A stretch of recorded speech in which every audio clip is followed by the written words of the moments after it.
Yes, yes, yes. Yeah? Oh, yes. Hello. I think we're good to go. We're at time. Welcome, everyone. My name is Anna Maria. I will be sharing the stage for the next hour with two inspiring L&D professionals, two badass women and beautiful humans. And before I invite them on the stage to bring pieces of the work and share it with all of us so we can get inspiration and bring home, I want to do a quick show of hands. If you have sensed or read the prompts, and if you have shared your main takeaway with someone that's sat next to you, raise your hand if you've done that. Have you shared your main takeaway with someone in the room? There we have a pair. Yes, okay. All right, keep the hand up. And please high five each other for being the three pairs in the room for a session on collaborative learning that sense-checked and shared takeaways with one another. And now from the three pairs is the person sitting next to you, a total complete stranger that you have never talked about with them. No, it's like, my besties, my colleague. Yes, all right. Collaborative learning is the topic today, and it doesn't come very natural to us, although we're at a conference for learning, and we're all working in learning and L&D professionals, and it doesn't come natural to us. And so before I invite the speakers, I really wanted, out of curiosity really, and because I do a lot of work with communities and social learning and peer learning and so on, and it's very hard to emulate and get right in companies. I'm very curious to hear, and let's see how I do this now right here. Yes, the clicker works too. So it's a Mentimeter. You've done some of these before these days. What does your learning process usually look like? You don't have to type too much, a couple of notes, a couple of words there. I'm very curious, how do people learn? I have a very particular way of learning. I default to collaboration. I default to surrounding myself with other people that have walked that path before. And so I'm very curious to see, how do you learn? And you can tell me, it depends, Anna Maria, if this is something new, I do this. In general, you're like default mode. So let me try to go to Mentimeter. Yes.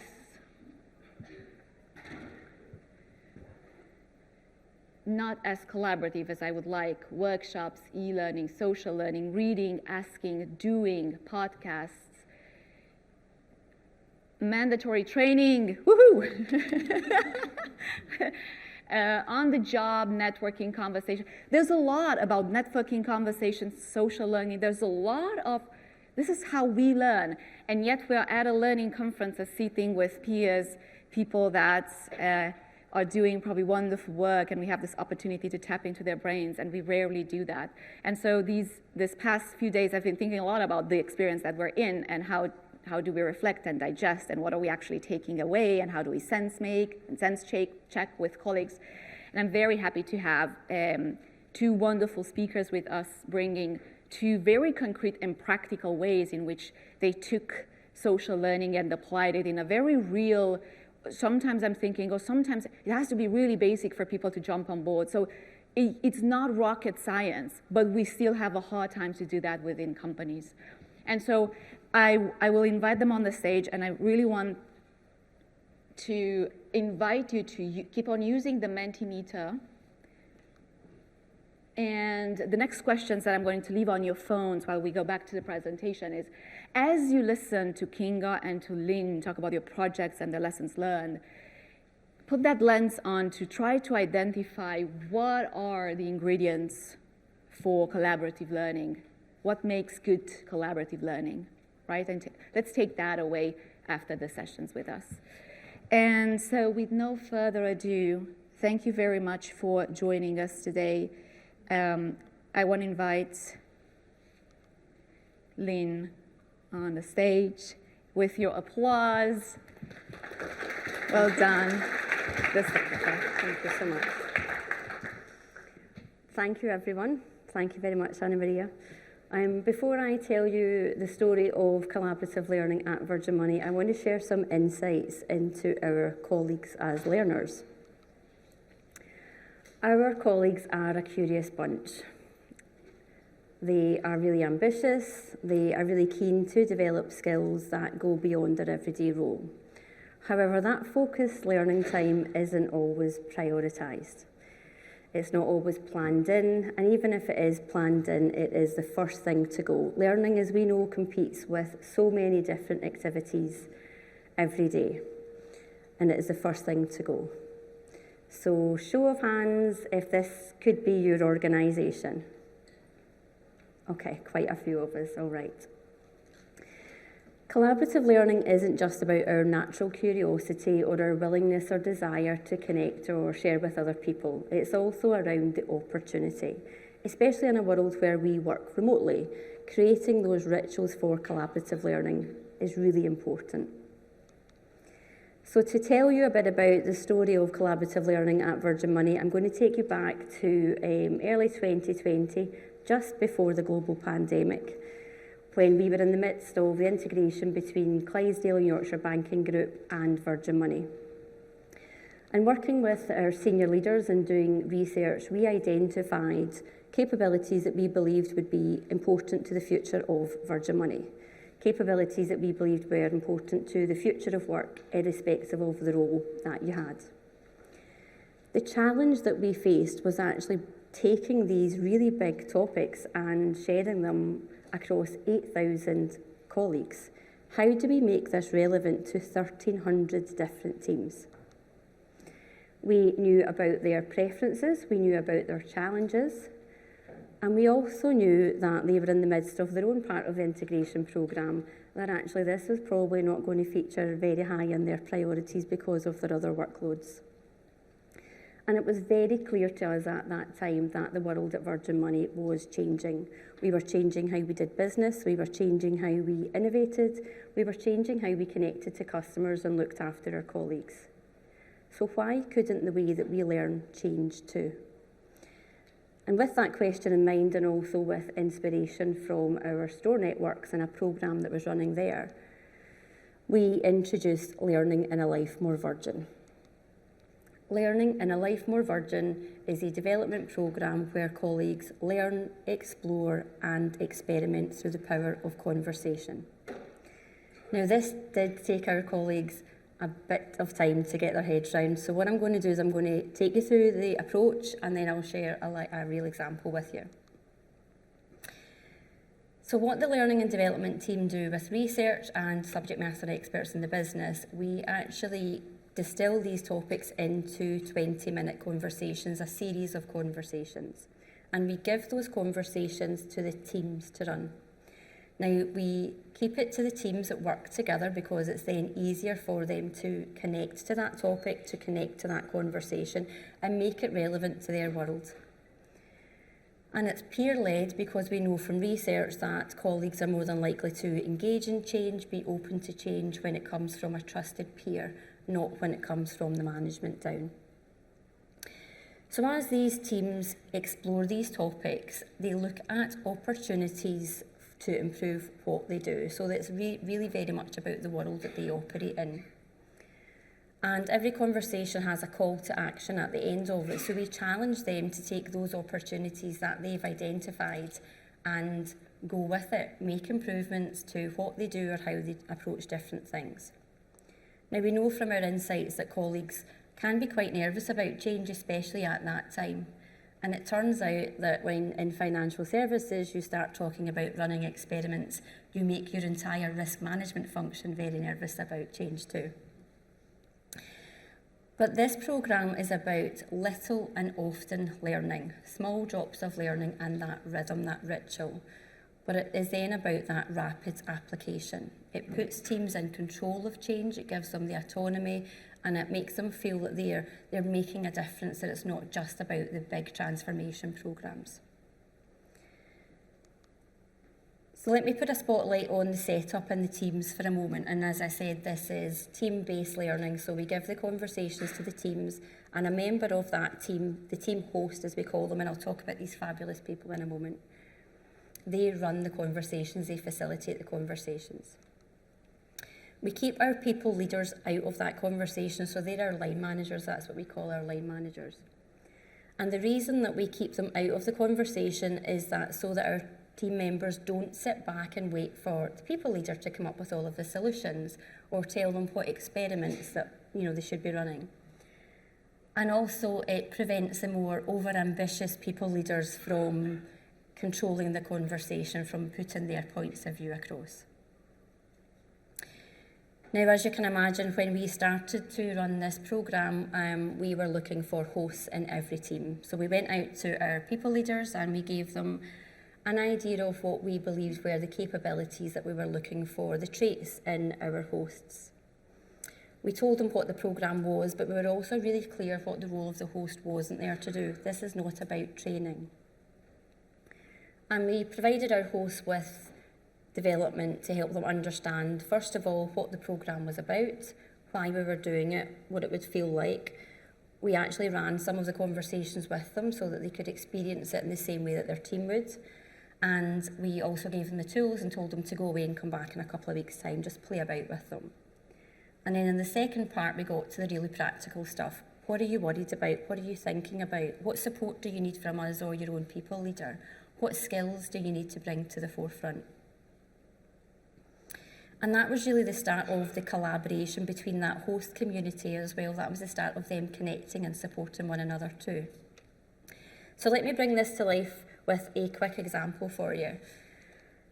Recently, we launched a new career development framework. So this is about people thinking differently around careers, squiggly careers.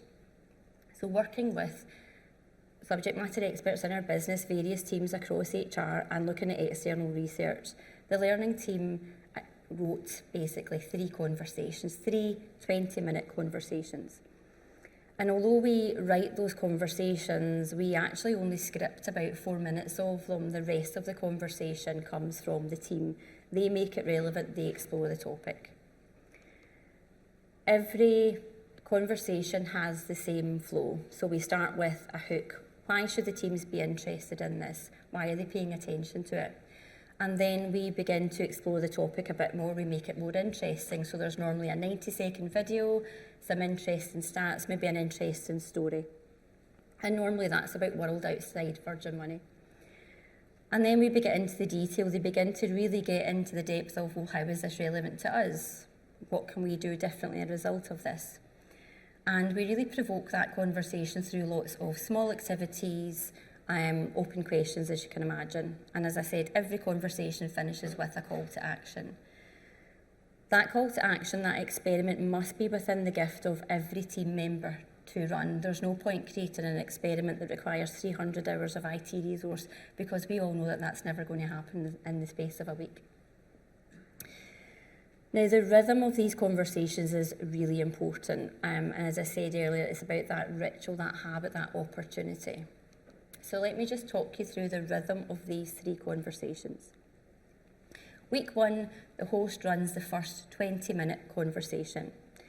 The teams decide what experiment they're going to run, and they go away and run that. It has to be within their gift, and they have to be able to get fast feedback on it. They come back the following week, and again in just 20 minutes, they share the results of their experiment and further reflections on the conversation. Again, the following week, there's another 20-minute conversation where the host runs conversation number 2. The following week, there's a reflection, so on. You get that double loop learning in there. And that really brings to life for teams 2 of our important values: insatiable curiosity and smart disruption. And not only do you have this collaborative learning going on in teams, but then you scale that up with teams that are in the same function as they begin to share their reflections, they begin to share their experiments and make that change lasting. And as I said, we also have a lot of collaboration with our host community. We have our own Teams channel, we run extra events for them. They are so supportive of each other as well. It's brilliant, and they're real advocates to keep the movement going. Now, this is our collection so far. We started with our big 5, and we have gone on to explore other topics. And this isn't technical training that people, would learn in their role. This is to get them curious about things that might not impact their role yet. And my team are actually just now working on AI a topic of AI, and we're experimenting with using AI to create that. So I've been stealing as many ideas as I possibly can over the event. Now, as these teams are running these conversations and doing brilliant things, we do not measure any of that. We don't measure improvements in productivity, customer satisfaction. The teams make this relevant, they bring it to life. They're the ones that make the changes. And if they actually want to record that, that's great. But what we've seen from this programme is actually a lot of support for mental health, a lot of support for teams connection, a lot of support around that permission, that autonomy to learn, to change. But it really was the lens of employee engagement that blew me away when we began to look at this. Colleagues who participate in this programme as a habit, as a team ritual, report higher levels of engagement across every area that we measure. Now, I know that's not down to this programme. I know that's a lot to do with the people leader, the culture, that environment. But it is consistent since we have been running this programme. So teams that actually have that good leadership, good environment to work in, they thrive in this. But now we also use this programme, if it's the right solution, for areas where employee engagement is a concern. Now, I have stood up here and talked about this programme with a very reflective view of the world. I looked like that at certain times, I can assure you. I didn't set out with a plan around collaborative learning. We aimed to launch this bank-wide in May 2020 with the launch of the new Virgin Money brand, but the pandemic put paid to that. So we had to scale back. We started with 20 teams across 4 different areas, and we then ran that for 6 months, and we scaled up. We then scaled up again after 6 months. So we had this incremental programme. And it was just a phenomenal, brilliant experiment that the team and I got to run, and I loved it. We learned so much from those early adopters and from that, from the programme. So I hope that the story of collaborative learning at Virgin Money, and indeed this entire conference, inspires you to run your own experiment on collaborative learning. Thank you very much, and I'm going to hand over to my colleague.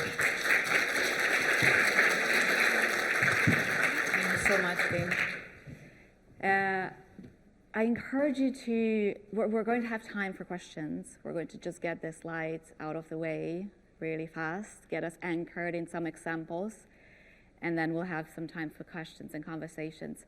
If you still have your Mentimeters open on your phone, let's take a moment to reflect here and see what were some bits and pieces, elements that made this program stick, scale, grow, and have the impact that we just saw within Virgin Money. What made it work? Take a moment to put it in the Mentimeter, and we're going to come back to it afterwards. All right, and now, Kinga, the floor is yours. Take it away. Let's see what you have in store for us. Thank you very much. Thank you. Okay, so I'm Kinga Petrovai. I'm a learning consultant and podcaster, and I work to support organizations to become learning organizations. And I'd like to share with you a collaborative, sustainable approach to workplace learning that I developed in my doctoral research. And so before we get into that, though, before I tell you all about it, I would like to take a moment for you to think about the last time that you learned something in your workplace, so that you took a course, a learning experience, maybe online, maybe in person. Think about that learning experience, what you were trying to learn, what you were hoping to get out of it, how you were supposed to and wanting to use that knowledge in your workplace. So think back to that. And now think about how much of that do you still remember? How much of the details, I mean, you remember the topic, you remember the title probably, but how much of that do you really remember, and do you really integrate into your job? How much has it changed since you were? So as you think about that for a second, if you haven't revisited that material, so if you haven't gone back to it, and so many of us have a hard time doing that because we're so busy, But if you haven't gone back to read the material, to talk to others about it, then according to research, you've probably forgotten almost all of that after a week. I mean, you remember the top points, but according to research, if you don't revisit the material that you've learned, after a week, you forgot almost all of it. I mean, that is a huge loss of time and resources, and we all know how much money is being poured into creating great learning and development in the workplace, and we don't want to lose those resources. So what do we do about that? How can we really hold on to those incredible learning experiences that have been designed to help us learn and do better in our jobs? So something I find really inspiring, and I'm going to just touch on it a bit, are bees. And you might wonder, what do bees have to do with this? Well, bees spend their day going from flower to flower, and they collect pollen on their own, just collecting these resources, the same way we do in our workplace. We learn, we go to our classes, we have our online training, we talk to our colleagues and learn something new from them. We're constantly collecting knowledge, experience. As we work every day, we're collecting experience and expertise.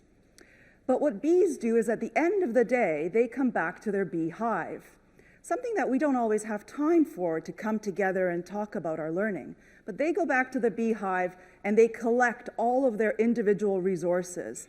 They reconnect, they integrate together, and that really amplifies the impact of their resources that they individually collected throughout the day.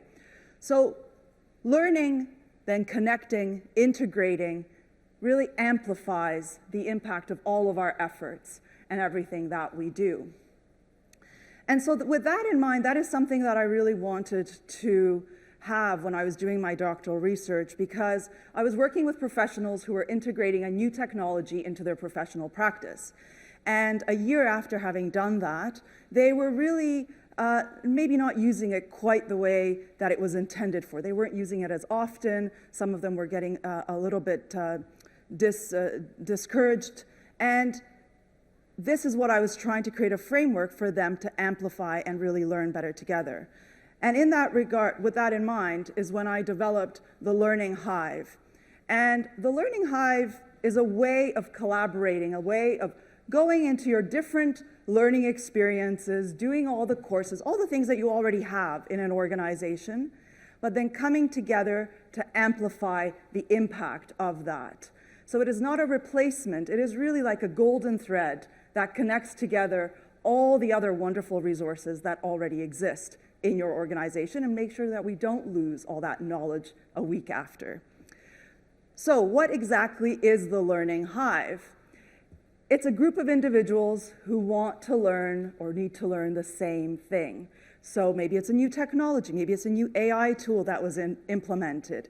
So they want to learn the same thing and to get to an end goal. So like in a course where there's clear learning objectives, the Learning Hive also has very clear objectives of where do we want to get to. But with these group of individuals, you come together in your Learning Hive sessions, and you really, you have the goal for the actual session, and you have a knowledgeable host who really knows what kind of questions to ask because they understand where you need to get to, and they are the ones driving the knowledge so that you learn from each other and you integrate it into your work. So that's the essence of what a Learning Hive is. But who is this knowledgeable host? So the knowledgeable host is really a learning specialist and a facilitator, someone who understands the business, understands where you want to get to as a learner. So they're able to design the learning objective for the overall hive, and then for each session, clear learning objectives. So like in course design, there's an objective for the course, but each chapter, each session also has their own objectives. And so they also understand how to design the questions to get you talking about, reflecting, sharing, so that you are really driving into achieving that learning objective. So in the Hive sessions, they are the ones who are asking the questions to narrow down And also they know when you answer something, you give an answer, they know where you're trying to get to, so they can say, okay, but why don't you elaborate on that? What do you see? How do you see that working? So they know where to dig further. But they're also great facilitators to bring you together to learn from your combined experience and knowledge. So let's talk a little bit about the 6 key elements that make the learning hive a success. And the same way as honeycomb is a hexagonal shape, which is the optimal shape to hold the most honey with the least amount of resources to create a hexagon. There's 6 key elements that make the learning hive a success. So the first is really the time and space. So leadership really does need to provide and champion to support having that time and space, that you're not pulled away. You're able to go to your learning hive sessions, learn from each other, and that is a protected time. Objectives. So as I've touched on, this is really, it's not coming together to discuss a topic and to go the way that maybe the conversation flows. This has really clear learning objectives, so by the end of it, you have learned and achieved these learning objectives, which combines all the other information and courses that you have already taken. Strategic questions. So this is what the knowledgeable hosts design. Knowing where you want to get to, they start off with more broad questions, the same way you would start off in a course. So the more broad overview, pulling in, how did something work? So did you use that tool? Where did you use it in your work? And then getting deeper into, do you know the feature? What feature was most helpful to you? So they know how to strategically ask the right questions to dig deeper and achieve your final learning goal. And takeaways. So after each Learning Hive session, the knowledgeable host synthesizes the key takeaways that were discussed and key ideas that came out of the session and sends it out to the members of the Learning Hive. And this is really, again, to reiterate the material so that you don't forget, it really solidifies in your mind, and you revisit it. So that's very important to have that reminder and synthesis after the sessions. And then, of course, between sessions, because we want to integrate it into our work, into what we are doing, and have an impact on our job, there's nudges. So there's little reminders that are sent with activities on, or tips on how to try to integrate some of what you've learned into your job, or something that you should think about to try to make that bridge between the learning and the practice. So the nudges come between the sessions. And then there's the deeper focus. So with the overarching learning objective, each session is leading towards that. So it gets more and more focused, and the questions get more and more to the detail of what it is that you are learning. So there's a continuous deeper focus.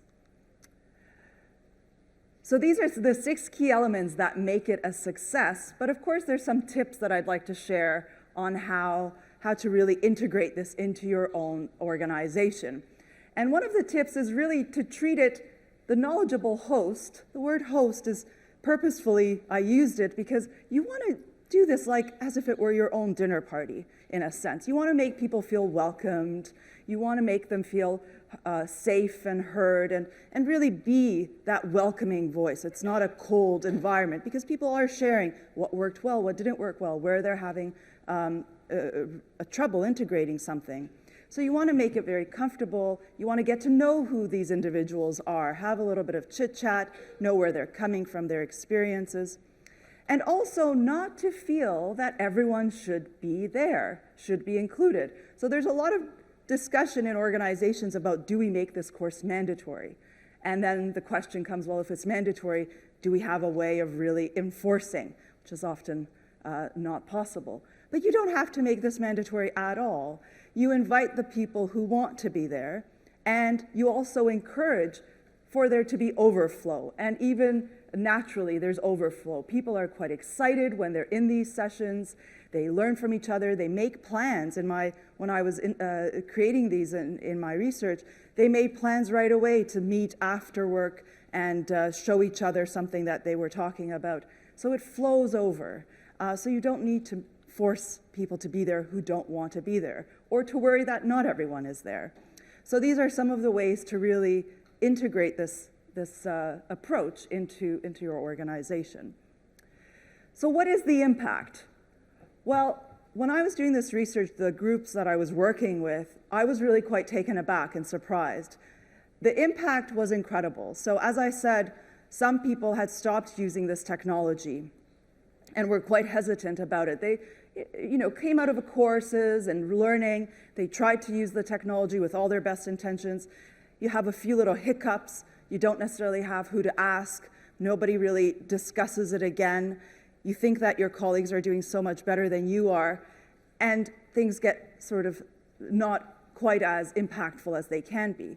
The impact was incredible when people were discussing the fact that actually they were having trouble too. And it was almost like a euphoric exercise. People were so thrilled that they were not the only ones who were maybe not doing as much as they thought that they should.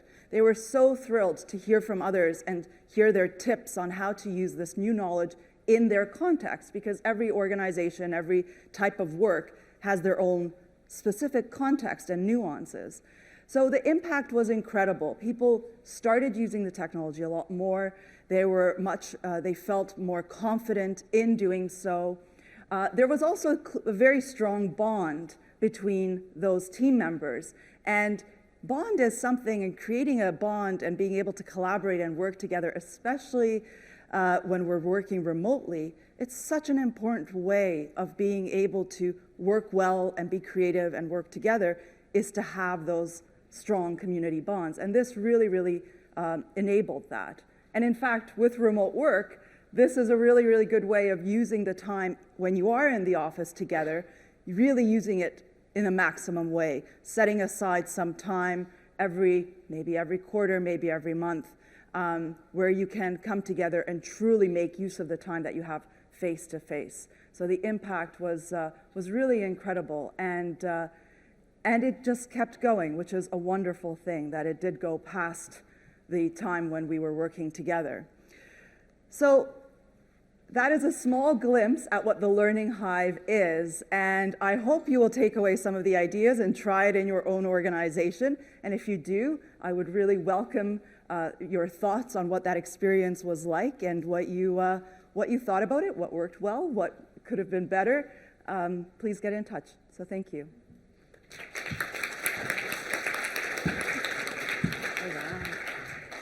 Thank you very much, Kinga. Yes. All right. Yeah, I want to welcome you both on the stage because we're doing pretty well with time, which means we have a lot of time left to do some collaborative learning here together. And before we start passing the mic, and I think Beth's somewhere in the room. Hi. I really want to see if there's anything that we gathered in the Mentimeter. All right. So what are some of the ingredients that collaborative learning needs to have? What can we sprinkle? What should we be mindful of when we launch such an initiative within our company? Conversation and human connection, communities of practice, no large time investment, short bite size, to the point, trust, share, reflection, shortness again, patience, collect, shared purpose. All right, keep them coming. I want to have actually this as the first questions to you both. From your work actually studying this, implementing it, seeing it run wild in practice, what were some of the elements that you deem are crucial to getting this right? And granted, it's very context-specific, culture-specific. We're launching initiative in a context already, and the culture that we're in can enable or rub against, especially social peer collaborative learning experiences. So, Lynn, I want to start with you. What were some of the elements that you saw were working really well for your case? So, again, I go back to the fact that it was a big experiment. You know, it didn't have to be perfect when we rolled it out, when we launched it. I think in learning and development, we can give ourselves a bit of a hard time there. Everything needs to be perfect before it goes. And when you think about agile product development, systems development, you can iterate, that's okay. But something that Kinga mentioned in her, her tips for implementation is that, if people don't want to be there, that's okay. Start with the people that are engaged, that are interesting. They will tell the story for you. So I think they're probably the biggest things for me. All right. And for me, I mean, there's definitely quite a few things that are very important, but something that I found was really essential to the people that I was working with was, in a sense, confidentiality. Although, of course, it was their colleagues that they were in the room with, so it's not that kind of confidentiality. But in the sense that I would not feed back, and the learning host would not feed back this to their superiors, that it wouldn't be something where it's measured or discussed with their superiors. So in this sense, it was a safe space, and there was no judgment on it, and and their supervisors were not involved in these conversations, so that they could talk more freely about what went well, what didn't go well, some of their hiccups. That added a lot to it to make sure that that was clear. In a sense, also, I didn't mention that it's beneficial in this context that I just described to have the learning host as being separate from the learning group. So they're not the ones learning, they're maybe not even part of the same department. So that creates a bit of a distance between being able to share. The host and the group. All right. Thank you very much. Well, we're opening the floor for questions. I've got plenty of them myself. Anyone has a question? That we have that. Thank you very much. Hi, that was really interesting, thank you. So in my role, I look at social learning and very much focus on the peer-to-peer side of things. We've just launched an initiative which gets subject matter experts within the business, and we do a bit of a trainer session, and they will then go and put on these sessions to a small group of people that have identified that they want that topic. So as an example, we got our Excel, people that use Excel all the time, to run a little mini session on how to use Excel in a really kind of useful way for the business. A challenge that I find, and I would love to hear if you have any kind of experience in this, is kind of the benefits and the incentives for the knowledge host to actually put on these sessions. So you spoke a lot around having leadership kind of buy-in and management buy-in for these initiatives, which I agree is really important. But I often find that other than it's a great development opportunity for these people to run these sessions, actually that often I might get oh no, I'm time poor, or I haven't got time to do this, or it might not be something that I could host a session on. Do you have any examples of incentives or how you get those knowledge hosts to really buy into what you're trying to do? So in the model that I described, the Learning Hive, it is their role. So they're a learning specialist. It is their job. In essence. So in that respect, because they have that entire role of designing almost the curriculum and understanding the business and how to ask the questions, they are a learning specialist, and this is their job. It's not a volunteer position. So I think that would be much more for you when you're integrating the people who are already working in the group. Yeah, and I guess because it wasn't subject matter experts, it was people that just really wanted to support their team. I didn't experience the same challenges. But I think, it's not for everybody. Just because you're a subject matter expert doesn't mean to say that, you should be comfortable teaching, training, sharing those skills. That's just not for everybody. A different example where we'd have our kind of Welcome to Virgin Money event, we have people come in and talk to all of our new colleagues, and we've recently just ran almost like a kind of, this is what learning is, this is how you get the most out of people when you are sharing that information. So while I don't have the kind of same experience in this, and it actually might be something that Anna Maria can talk about, but certainly I did was talk about, okay, this is actually what it means to help develop, this is what it means to facilitate that learning experience. I will add some examples. I do a lot of work with communities of practice that run on volunteers. It's very similar to that. And from my observations, there are several reasons why people raise their hands to volunteer in a learning opportunity and be the stewards, kind of waving the flag for their holding the space for their colleagues. And the first one is learning. I want to learn, I want to practice some skills, I want to become a better facilitator, better leader, I want to ask better questions, I want to be a better public speaker, etc.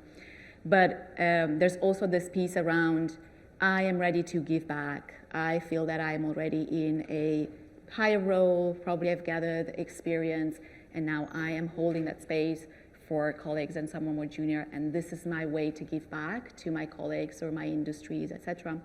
And someone might want to build their thought leadership within their company, and they're looking to gain visibility, just like we would build our personal brands on LinkedIn, social media. We can equally build them within our company. And that's where us as initiators, starters, L&D departments can take, our role is to amplify and make that work of the volunteers visible and cheer for them and surface it how often we can, whether that's in intranet, that's the newsletter, that's a slide on all hands, etc. How do we constantly cheer for the volunteers so that whenever you raise your hand, it's like, these people, that's valuable work.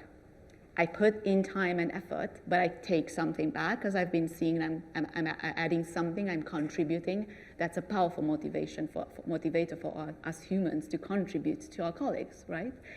And lastly, an example from Jamie, who's the Director of Communities at Microsoft, which I thought was brilliant. She said, also from the Lights of Community of Practice, at the end of each year, you would have the Director of Community send an email out to all of the volunteers, the leaders, with their manager in copy, that direct manager, and their other manager as well, like the top layers.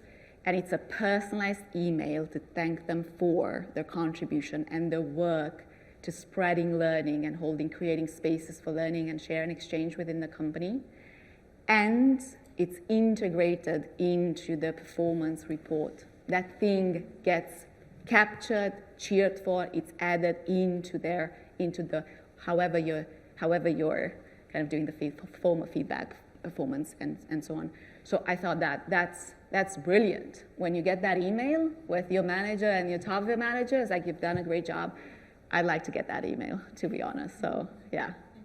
And they do say that recognition is more valuable than sometimes a monetary or other types of recognitions. It's a very, very valued in the workplace, so recognizing them. Absolutely. And also seeking out, I think, finding who are the people in your organization who seem to display this desire to be a champion. And from what I'm hearing from both of you, it is those champions who are then the hosts of... You can give access to mentors, you could work with badges, etc. There's countless of ways. I'm actually curious if there's anyone who runs social learning, peer learning, volunteers, community of practice. How are you rewarding? Anyone had a good idea here to add to the conversation in spirit of collaborative learning? Put our brains together, raise your hand if you've got ideas on how we reward volunteers. Who's running social learning, peer learning, first of all? Yeah, I see a hand there. There we go. Beth.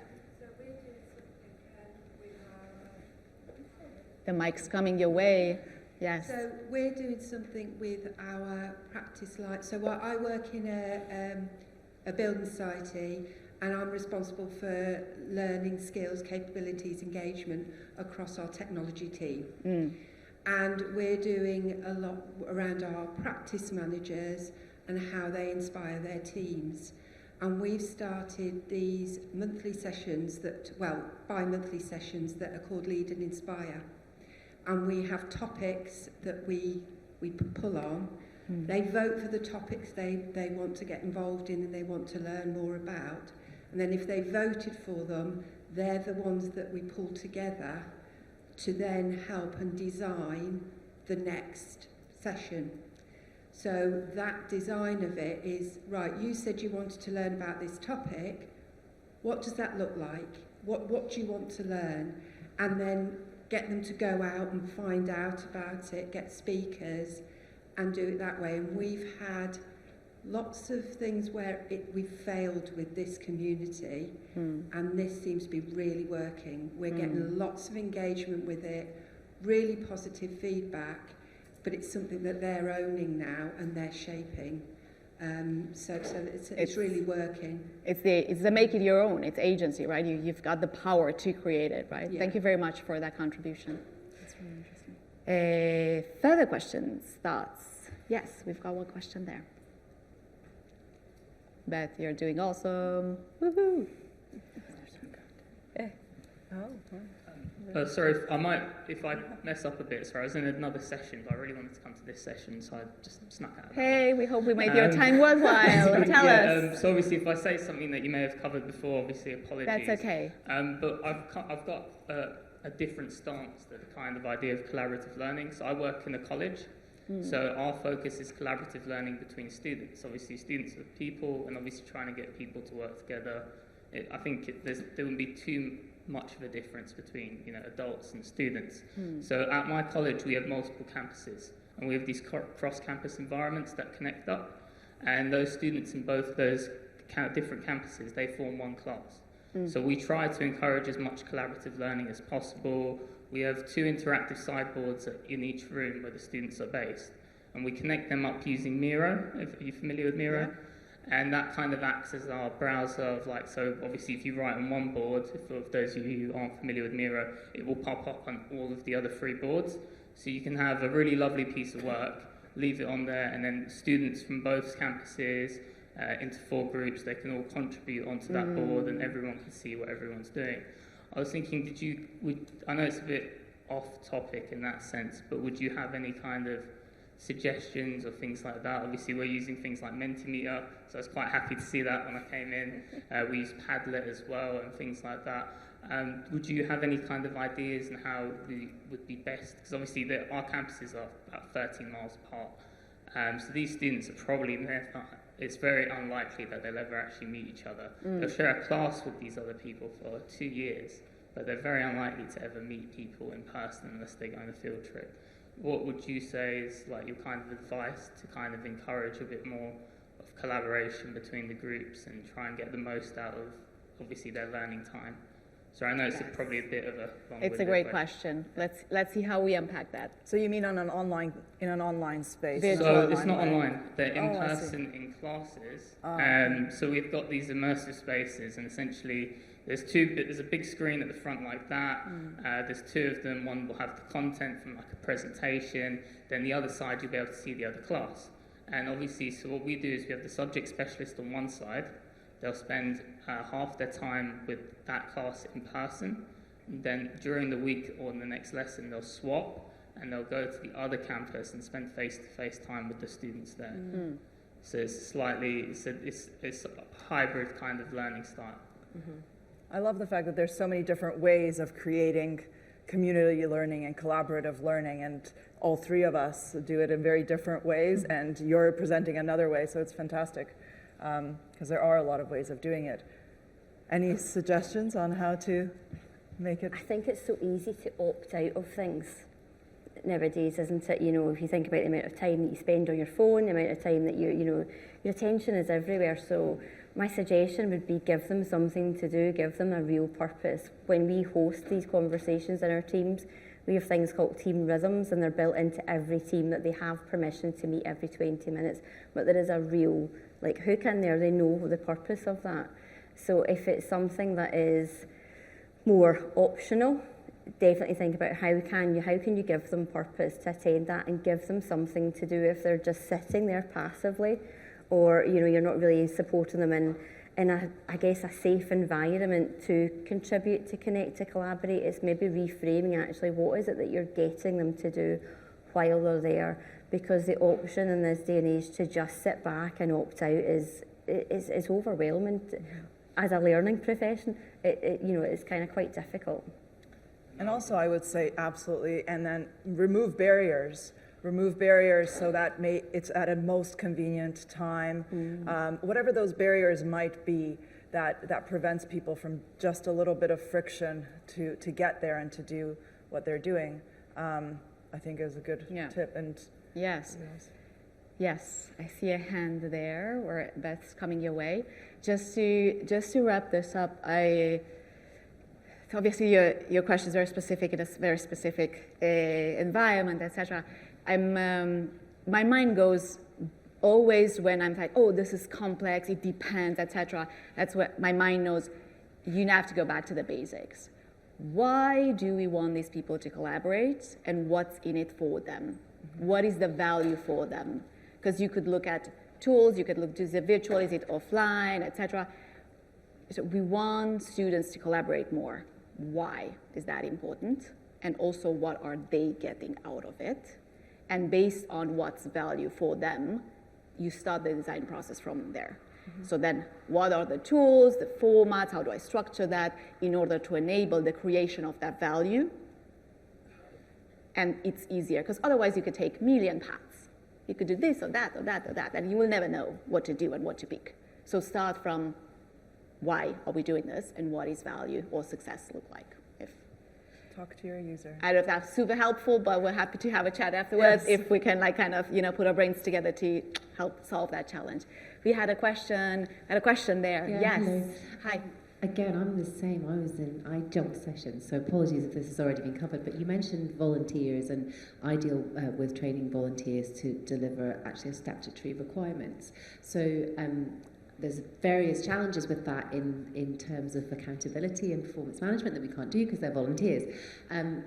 But very keen, and historically they're spread across Scotland. So there's a lot of peer learning, a lot of shared experience, a lot of people that have been in the system for a long time.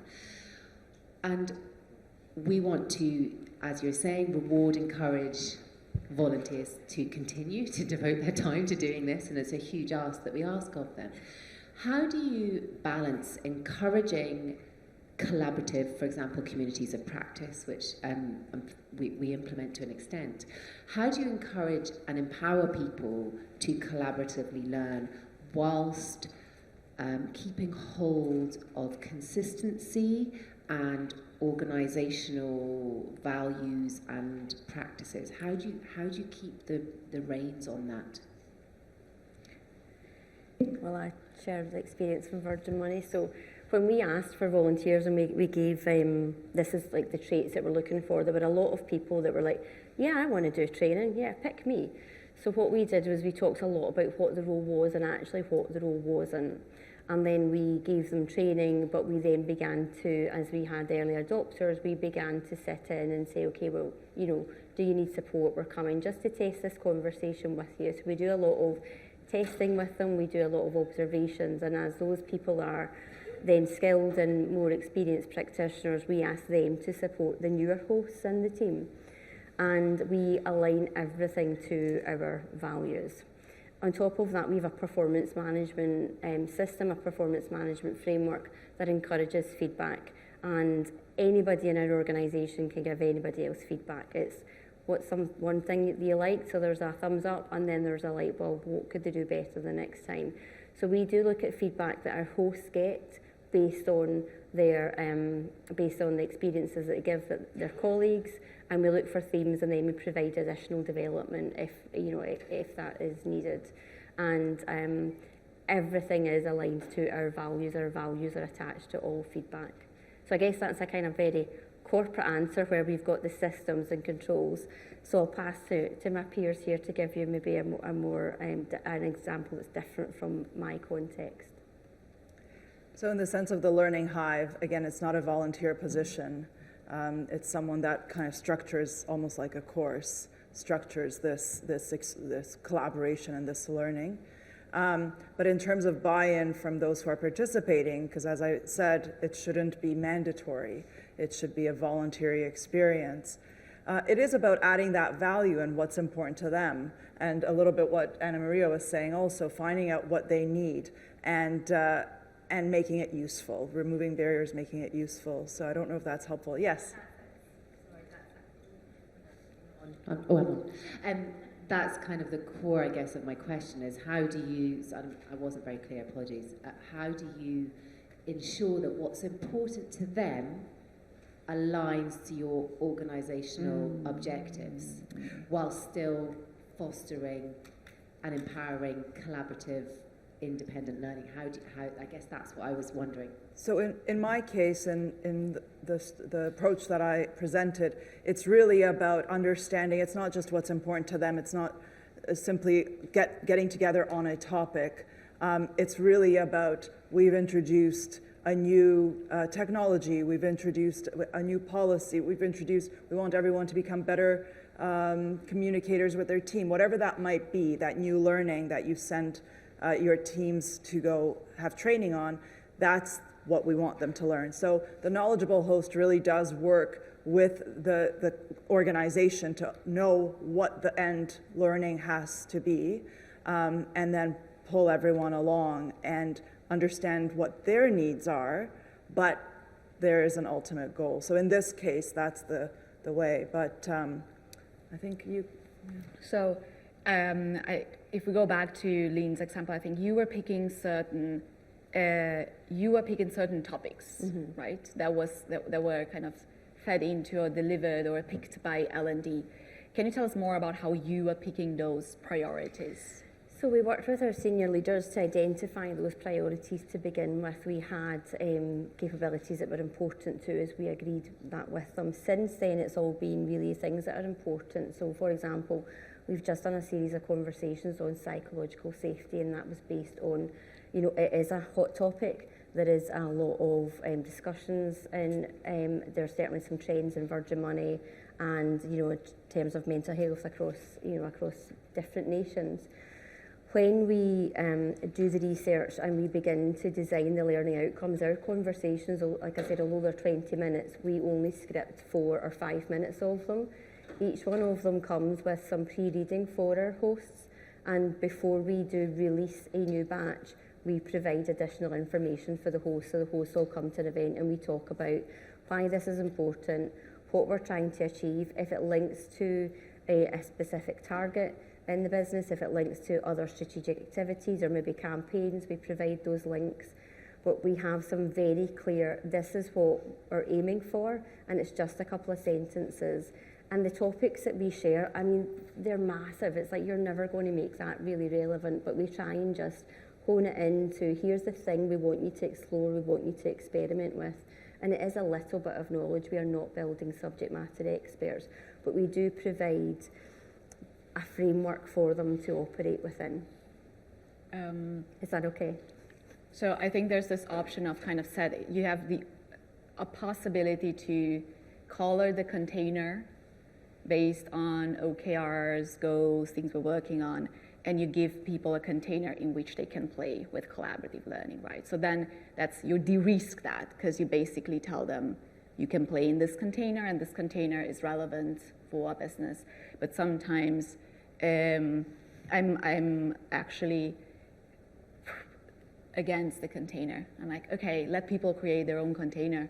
Because for me, the beauty, I think, of collaborative learning, sometimes peer learning, social learning, communities, etc., is the fact that we can make it relevant. We opt in, and usually whether there's a facilitator that comes to facilitate or someone else takes that role, usually collaborative learning starts with we're building something, we're doing something which is relevant that we care about and we identify, or we start with, I want to work today on this thing, which is usually rooted in my day-to-day work. It's on my to-do list, it's on my mind, I struggle with that, I don't have the answers, I've thought about it by myself, and now I'm bringing that challenge to my group, and I'm opening it up.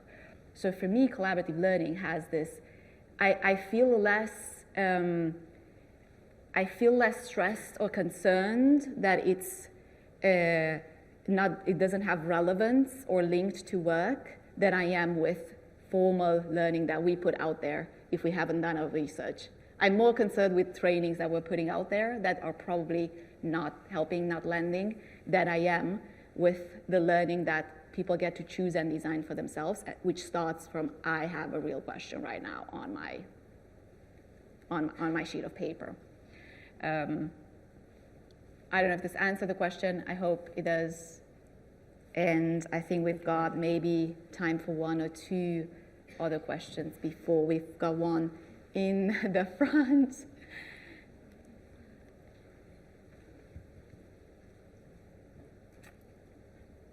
Hello, my question's for Lynn. Hi, Lynn. Hi. When you decided on the format being conversation, I was really interested in the design kind of decision behind that. Did you ever consider alternative ways to kind of explore how it would go, whether it's kind of reflections or some individual time, because sometimes in collaborative learning sessions you have a bit where you come together and you'll discuss or explore something, and then you're given a bit of solo time as well. And it could be a wider question around, do you think collaborative learning needs options for individual reflection as well? Yeah. So So first of all, it absolutely does. You know, if you look at neurodiversity, we are putting people in the spotlight in teams, and that is just not comfortable for some people. So initially with our what we called our Big Five, so our capabilities, we curated content that was available through our learning platforms and our partners there, and we created playlists. So if you wanted to do extra research or if you wanted more of a self-reflection, that was okay. We went with the conversation approach because we had a partner already in our store network. Very busy people, you know, you get like 20 minutes a week before you have to open up the store and start serving customers. So they were doing this learning in 20 minutes, and we took inspiration from that, and we wanted really that autonomy. It was a big change program going on, and we wanted people to not forget about the future and just focus on the day. We wanted them to really think about what's important to the future of work, what could I want to play about with, and give them the autonomy to do some of that change, the change that doesn't cost £10 million to implement in half of IT. So we took inspiration from that, but we did provide additional resources that teams could, and some teams just, you know, they did it for 10 weeks and then they were too busy, so they can opt in and out of it. But it was definitely more inspiration from a programme that we had saw work in practice. And we ran the experiment and we got so much feedback and so much impact from it that, you know, we kept going with it. We did make some tweaks, but we definitely kept going with it because, you know, we got great feedback that it was working. You're welcome. And last question in the room. I see a hand there. Thank you very much for this inspiring talk. I think my question mostly links to Kinga. I'm very curious, in your experience, how much do these people in your teams have to be related in backgrounds, in knowledge? Do they have to come from the same department? Do they have to have the same roles? What are your experiences with this? So the members that make up the Learning Hive, their commonality is that they want/need to learn the same thing. So maybe it is something that is across departments. Maybe it's leadership skills, or it has to be something that is common in the learning. So it depends what the learning has to be. For example, maybe it's a new tool to use for math teachers, or maybe it's just a new iPad that everyone in the school uses. Well, it's better if you have subjects teachers together, because it's within their subject that they need to know how to use this tablet. It could be used for English, it can be used for math, but there's there needs to be that commonality. So in that sense, they need to have a similar profile so that they are learning the same thing, they have a general similar context. But they could be math teachers from different schools, right? So it depends what the subject is. Also in terms of level, you have to take into consideration in terms of, is the head, for example, head teacher and the other teachers, are the teachers going to feel comfortable sharing if the head teacher's there? Well, definitely not if the head of the school is there. So it's a little bit of understanding, will they feel open enough to be able to feel comfortable sharing and discussing? Because it is emotional in the sense of, this is what didn't work well for me today. I just don't know how to use this new AI tool, and I don't really want my director to know this, right? Because I'm supposed to be using maybe that. So those are the questions you have to consider, is what is the learning objective to who is involved, and then where they feel comfortable. Thank you for that. Thanks. All right, we are close to time. I want to thank Kinga and Lynn for bringing pieces of your work and sharing them with us so generously today and answering all of our questions. And I want to do a quick checkout with everyone here if we're okay with that. We just spent an hour together learning from one another, and I hope there was some sparks in our brains.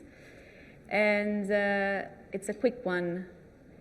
Think of it almost as I'm voting with my body, right? A bit of an embodiment that we're bringing into, because we've been sitting for these past few days. So if the past hour and the conversation that happened in the room was a good use of our time, I want you to give me a clap. Beautiful. All right. If you've heard something that inspired you, maybe even triggered you, it's like, I disagree with that, my brain can't make sense of that, or inspired you to the point of saying, oh, that's really cool, I feel something inside, I'm moved by this, I want you to stop your feet to the floor. All right, some stumps, cool. And lastly, if you have a little note on your notebooks, in your phones, of something you want to experiment with, and Lynn says, what do you want to be curious about? So this is not something that I'm inspired about. I think I want to take this home and take this for a drive test. I want to give this a go in my context. If you have that on your list in your phone, I want you to give me a loud and brave and proud woohoo! Thank you for not leaving me hanging there. You're awesome. Enjoy the rest of the conference. It was beautiful. Thank you very much. Thank you so much.